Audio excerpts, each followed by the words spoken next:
Hello my loves, and welcome to yet another episode of The Strange Playgrounds. Bit of a long time since the last one, yeah? Been rather busy, rather distracted, lots and lots and lots going on this side. We're currently in the early stages of high summer here in the UK. It is a very hot, humid, hay fevery day, so you're going to have to excuse me if I'm spluttering all over the place. My god, yeah, lots going on at the moment. I was what sort of sparked this video, I was hanging around on Twitter in between bouts of writing, and someone from the horror community, the horror writing community, put up a kind of tweety meme kind of thing where the question posed was, which would you rather be and why? So would you rather be a werewolf or would you rather be a vampire? And I found the concept of it fascinating. As anyone who's read my fiction will know, I am perpetually obsessed, and I mean obsessed to the point of perhaps quite unhealthy extremes with the notion of transformation, with liminal entities, with conditions of being and operation in which we transcend our humanity. In my fiction, that doesn't tend to come from an external source. It doesn't tend to be like a bite from a werewolf or a vampire or anything. It does sometimes, but not often. It tends to be as a result of something within the human being that facilitates their transformation. Usually what happens in my fiction is that it's an extreme emotional or mental state that facilitates transformation. So it's the interior world, it's the interior soul or it's the interior landscape, the psychoscape, if you like, or dreamscape of the individual expressing itself outwardly.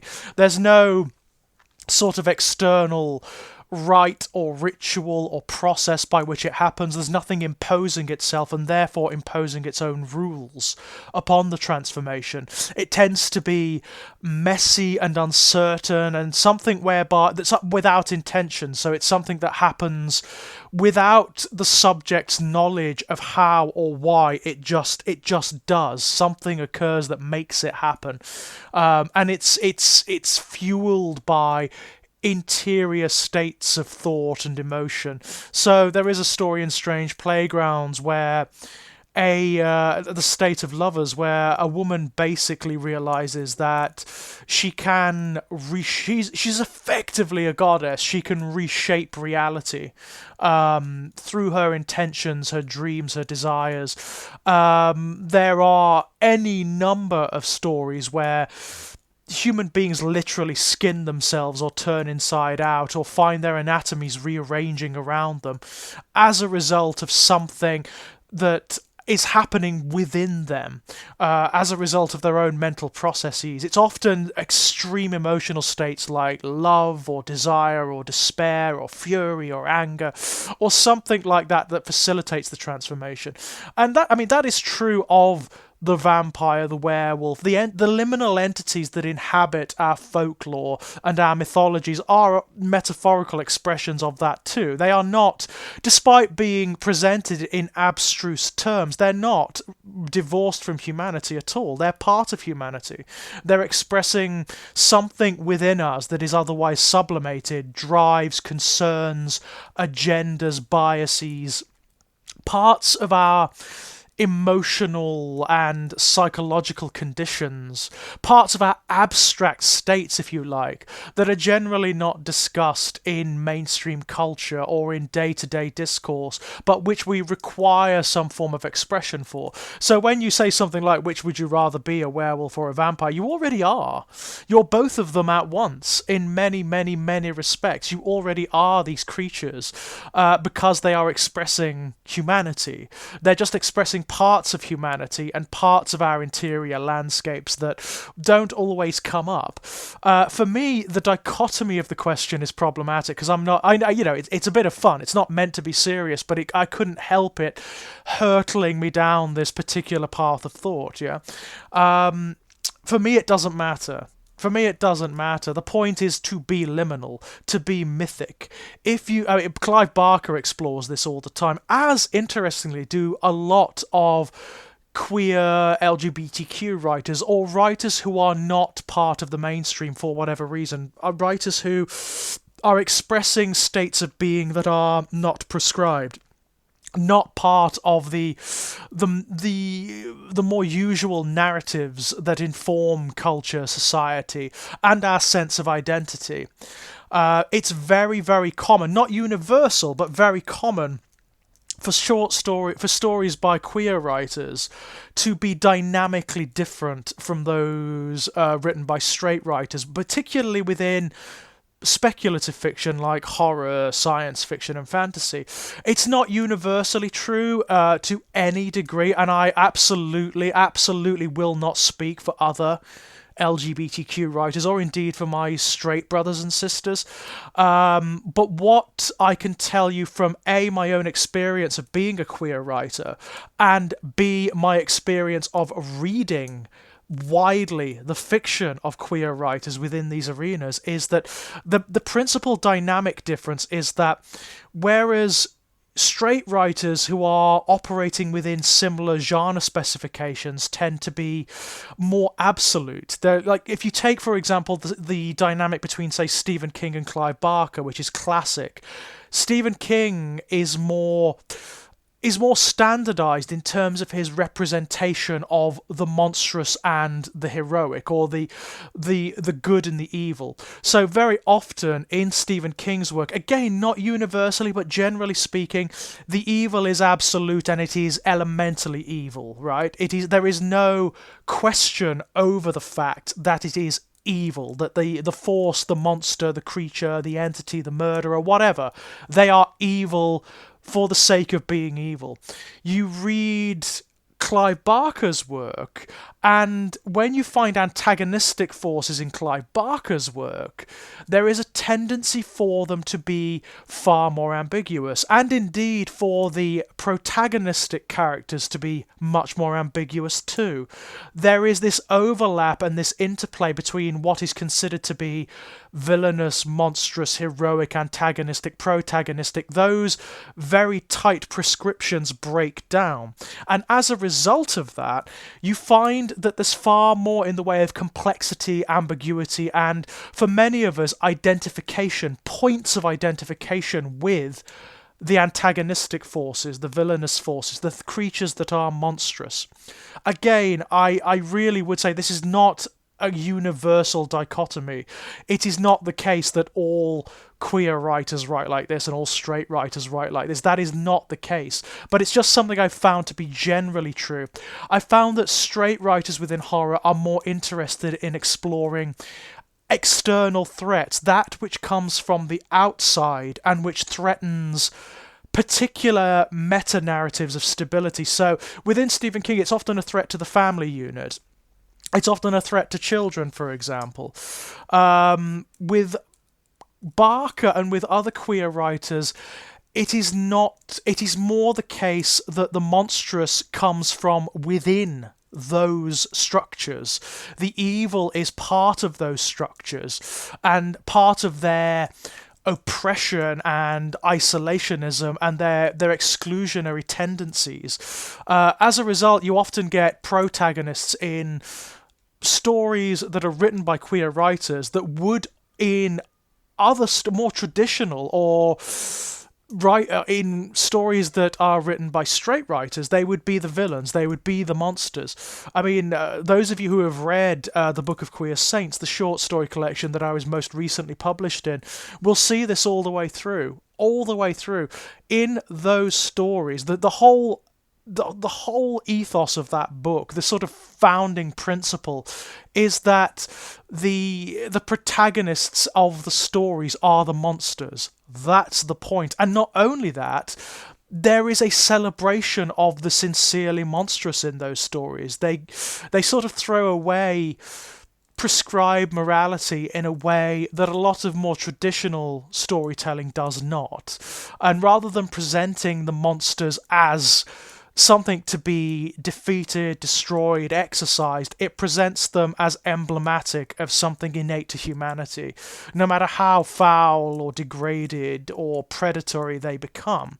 And in that, for me personally, and this is a matter of taste more than anything, I find that more sincere. I just find that more sincere. And because of my particular tastes, I'm more interested in stories that are puncturing the meta-narratives than reinforcing them. I'm more interested in the work that is seeing the evil within what is prescribed as saintly and good and desirable, rather than that which is just presenting what is traditionally outre or outside or traditionally monstrous as malevolent. When it comes to and that's what my fascination with the liminal is all about. I think a lot of queer people have this. There is an almost like, because when you identify as queer in any which way, it doesn't matter really specifically what part of that spectrum you lie on. And this is also true of neurodivergent people as well, who, by the way, I would include under the queer label. Absolutely I would. There is this tendency for us to be monstered within meta-narratives. We are the deviants, we are the monsters, and that is absolutely true within the meta-narratives that pervade tradition, and which are still very, very powerful to this day, and sadly, it seems suffering some hideous dark renaissance, certainly in the UK and the US, where they're starting to swell again, and we are being monstered again. There's the whole groomer narrative which is out there at the moment. Once again, we find ourselves in the positions of the cultural outsider, the exile, the monster, the deviant, those that are not invited to the family gatherings, or if they are, always sit slightly outside of it. They're not quite part of it. They're not, very often we are not going to be the family makers. We are not going to be the providers of grandchildren. We're not going to be the people who have their own little homesteads which emulate our straight parents. Of course we're not. It's not, again, not universally true. It is not universally true at all, but it is generally true, simply because of the situations and the statuses that heteronormative, cis-normative culture forces us into. That's where we reside. That's what we are, right? And a lot of our fiction, a lot of our art is about exploring that status. It is about being outside the fishbowl, looking in. And because we are outside the fishbowl, and because we are subject to the cruelties and the evils that are part of what is generally marketed by prescribed narrative as good and true and desirable, we see the hypocrisies of it. We see it and we suffer it. We have a certain perspective, a certain scope, which is it's more akin to what, say, the immigrant experiences, or certainly what the outsider of any stripe experiences. We are outside of that. No matter how hard we try to make space for ourselves, no matter how hard we try to emulate it or accommodate or force our way in, we are outside of those structures. And that is not necessarily a bad thing. That is not necessarily a bad thing. In fact, I would say it is not something to be neurotic about. I would say it's something to absolutely celebrate. Absolutely celebrate. It is something that, on a number of levels, although it does leave us in very vulnerable and dangerous positions in many, many ways, shapes and forms. For example, it leaves us very often excluded from the protections of family units, for example, outside of things like law or general culture's protection. It also allows us certain benefits. That status means that we are not so prey to the prescriptions of meta-narrative as our straight cousins. What is often the case is that queer people, we are given to building our own identities because we are broken down from such a young age, because we don't really have narratives to follow that are provided by culture, and even when they are provided, they're so limiting and so cartoonish and so inadequate to encompassing our complexity, as, by the way, they are for our straight brothers and sisters as well, don't get me wrong here, that we just wholesale reject them. But we're also given the opportunity opportunity to reject them because we don't benefit from them. Unlike our straight cousins, we don't necessarily derive any benefit from them anyway. There's no inclusion there, except on the most aesthetic, superficial level. Whenever we step outside those parameters or operate outside those parameters, then the doors come crashing down again. We become the deviants again. We become the monsters again. And some of us have to really get through our skulls is that we're always going to be that. It's not a bad thing at all to seek for a more equitable society. That's not what I'm saying at all. What I am saying is that as it currently stands, with culture and society as they are currently structured, we are not going to fit in. We are not going to be granted the lassitude and the freedoms that we hope for just by accommodating and accepting what those structures are going to give us.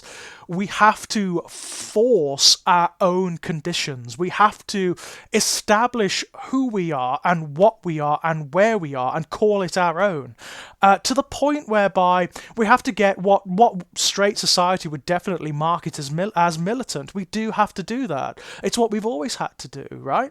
In our fiction, in our work, in our lives, in our loves, that's what we have to do. We have to be that. We have to be unabashed, and we have to say to those structures, this is what we are, and you have no fucking say. You have no influence here. You have no say at this table, all right? We've made this for ourselves. These are our communities. These are our cultures. You've forced us out. You've said that we don't get a place at your tables. Fine. That's okay. These are ours. This is where we've made our families and our tribes and our myths, and they belong to us, and we're going to explore them. We are going to inhabit them, and if you don't like that, go away. Just go away, It's not for you to tell us what we can do or be or express within ourselves. It's something you see very often in arenas like Pride, for example. Whenever Pride comes up these days, and it's Pride now, by the way, so happy Pride to everyone. Pride belongs to us. Pride belongs to us. That's not to say that everyone isn't welcome. Of course they are. That's the point of Pride, right? But it belongs to us, and we determine the parameters of it and what it includes. Something that comes up again and again and again whenever Pride rears its rainbow-coloured draconic head, is the notion of things like kink and sexuality at Pride. First of all, if anyone's ever been to a Pride event, during the day and during the sort of general parades, the kind of carnivalesque festival areas, you won't see that much anyway. Certainly nothing that's extreme. Certainly nothing compared to the overt displays of heterosexual sexuality you will see in adverts or Marvel comics or in any piece of media produced by straight culture and pandering to a straight audience. The reason you don't see that is because you've been conditioned to normalize it, right? So when you see chocolate adverts are one of the best examples in the UK. For some reason, chocolate adverts in the UK have traditionally had this shorthand, this sort of like symbolic shorthand of straight sexuality. They are often very quiet peep shows, so it's often a case of like shorthand for women orgasming is a really common thing in chocolate adverts in the UK. Things like women in the bath eating Cadbury's flakes and the bath overflowing and their eyes dilating, lips parting. It is all shorthand, right? And very often it's not even symbolic, it's not even shorthand. You will see displays of straight sexuality everywhere. The reason being that it's normalized. It is part of the narrative, right? That is part of the normalized narrative, and therefore not something that anyone questions because we're so conditioned with it. It's just normal. We don't even see it half the time. It's subliminal, right? We don't even consciously see it. You'll only consciously see it if you happen to be queer, or if you are absolutely looking for it. Do it as an experiment. Next time you pick up a newspaper, a magazine, a book, a comic, next time you're watching adverts in between a broadcast show, keep an eye out. Keep an eye out for the displays of heterosexual sexuality and of how graphic they are. How utterly graphic they are. And very often, it's not, again, not universally the case, but very often it is the male gaze manifestation of female sexuality or sexualization that you'll be seeing almost universally. Look at most perfume adverts. Most perfume adverts are overtly sexual, and they're all heteronormative, they're all straight, right? You will see nothing at Pride that even comes close to some of those adverts. Not even close. My God, if you call what occurs at Pride kink, then I would call you sheltered.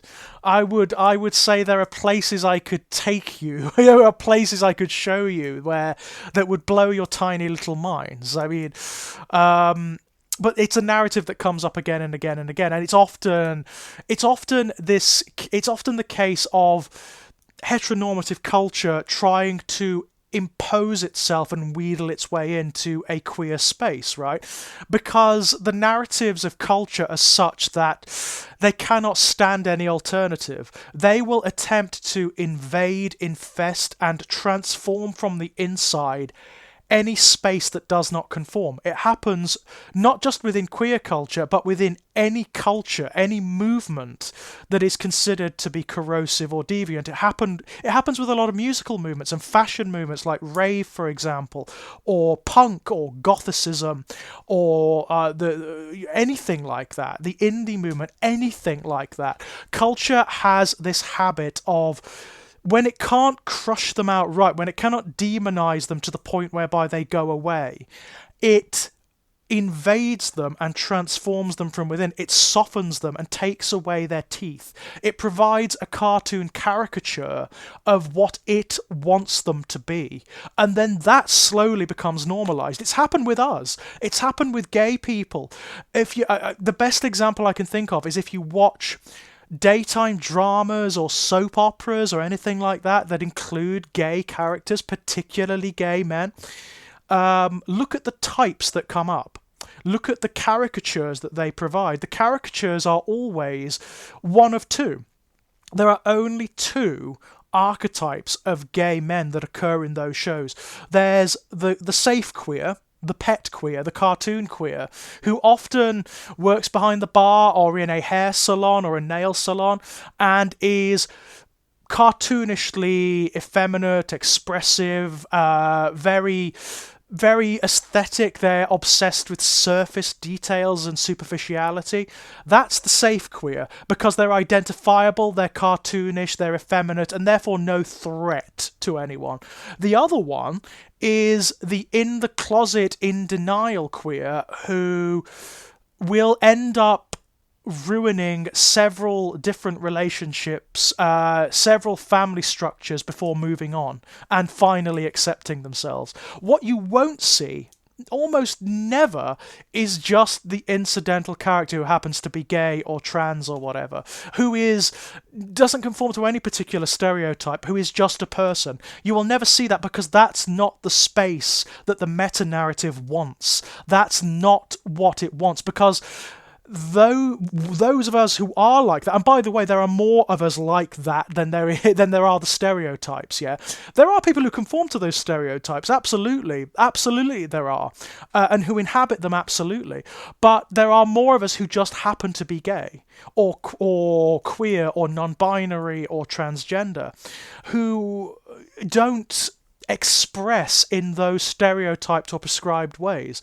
I get it all the fucking time. Because I am quite a muscular, hairy bloke, basically, and because I don't express in the stereotypical manner. When people who don't know do learn that I'm gay, the response I often get is, "Oh, you're not, are you?" And it's almost like incredulity, like they want me to prove it, like they want me to prove my credentials. And it's like, well, what do you want? Do you want video evidence or something? And it's because I'm not fulfilling the narrative. I'm not doing what's expected. And as a result of that, we become exiles. We become points of irrational paranoia in many respects. We are the subversive queers, even though we are the more common and pervasive. We are the ones that are to watch out for, because we are subversive. We demonstrate that you can operate within certain idiotic prescriptions of masculinity and or femininity and still undermine those prescriptions, by dint of what we are and what we do. We can still be corrosive to the meta-narrative because we don't operate within the space that culture provides and wants us to. We are, by our nature, liminal. We are like the werewolf. We are like the vampire, and in many, many, many, many respects, certainly the vampire. I mean, look at the freight of symbolic sexuality that's bound up in the vampire, and even the most conservative vampires out there. Look at Dracula, written by one of the most conservative men, one of the most racist, bigoted, right-wing, nationalistic men in existence, Bram Stoker. And yet, even within his vampire, there is this freight of queer sexuality. Dracula flirts with Jonathan Harker. Not only that, he engages with him physically. He bites him. It's the metaphorical equivalent of an intimacy. Yeah, that's what it is. Not only that, it's a transference. Yeah. It's a transference of information in the same way that sex is. So within the vampire, at its roots, you have the symbolic freight, which is particularly keen and resonant for people who are queer, people who are neurodivergent, people who, again, operate outside what culture would prescribe for us, outside of those meta-narratives. It's therefore no real surprise that we so often identify with, and indeed as, monsters. We operate often within traumatic spaces too, not often by our own desire, but we do. That's absolutely true. We often experience trauma in ways that a lot of our straight counterparts simply won't understand. They simply won't understand because they don't have it in the same way. Again, I hazard to say, not a universal claim. It's not universally applicable, but it is generally true. It is generally true simply because we operate more at risk from bigotry and bias-driven abuses, both within family units and generally within culture, right? The way I've always described it is there is this horrible thing in the UK at the moment, certainly within UK culture, where you'll often hear straight, often sort of liberal centrist people saying stuff like, "Oh, well, it's okay for gay people now. Everything's okay. We've got past the bigotry. Nobody cares anymore." Yes, they do. Yes, they do. And no, we haven't. And here's the experiment to prove it. If you're straight and you have a partner, if you have a romantic partner, do you ever think twice about holding their hand when you walk down the street or when you walk through an urban centre or a supermarket? You don't, do you? You don't. Of course you don't. It wouldn't. Why would you? It doesn't mean anything. Those of us who are gay and who have partners or just close friends who we happen to operate intimately with or whatever, we can't do that. We have to think about that. We cannot go out our door and walk down the street holding hands. We cannot go to the local bars or to local festivals or whatever holding hands or operating intimately. We can't do that. We have to think about it. We have to think about where we are still. And that is true even within the most cosmopolitan, queer-friendly areas in the country, places like Manchester, Brighton, certain parts of London, for example, certain parts of Birmingham just up the road from me. We have to think twice. So no, it isn't. No, it is not. You just want to think that because it absolves you of responsibility. That's the truth of the matter. And in fact, thanks to bullshit like Brexit, which has empowered the bigots to the nth degree, it's getting worse again. It's actually getting a whole lot worse for gay people here. And I'm imagining is going to get worse the more the anti-trans rhetoric ramps up, basically, and becomes enshrined within our discourses, our politics, our culture. It's going to get worse because they are already using the ridiculous discourses on trans people as a wedge issue to bring in very, very old arguments and dynamics against us. All of those old arguments from the 1980s and 1970s are rearing their heads again. They're often shrouded, they're often camouflaged slightly just to fit in with current assumptions to make them not seem as bigoted as they absolutely are. But they're there, and they are rising again. Thank you very much for that, by the way. So yeah, it's such a bizarre thing. I know we started out talking about werewolves and vampires and liminal creatures, but this is all interrelated. This is the kind of discourse that happens in our minds when we come up against these subjects. I would heartily recommend, if those of you who are interested, who want to see like what the difference is between queer experience of culture and straight experience of culture, go and read material by us, go and read material by queer writers. It's fascinating. There's several I can recommend. First of all of my stuff. Obviously go read all of that. But read people like Hayley Piper, like James Bennett, like Billy Martin, aka Poppy Z. Bright, Gretchen Martin. There are so many of us out there. There are Mark Allen Gunnels. There are many, many, many of us, and we all explore in our own peculiar ways and from our own very idiosyncratic perspectives and assumptions queer experience via horrific subject matter, via fantasy, via mythology, via whatever we can sort of scavenge and hold on to, by whatever inspires us, whatever happens in our interiors, our imaginations. And you will find, if you've never done it before, if you've only ever read straight writers before, you will find things you've never seen before. You will find ideas and concepts and contexts that you've never come up against.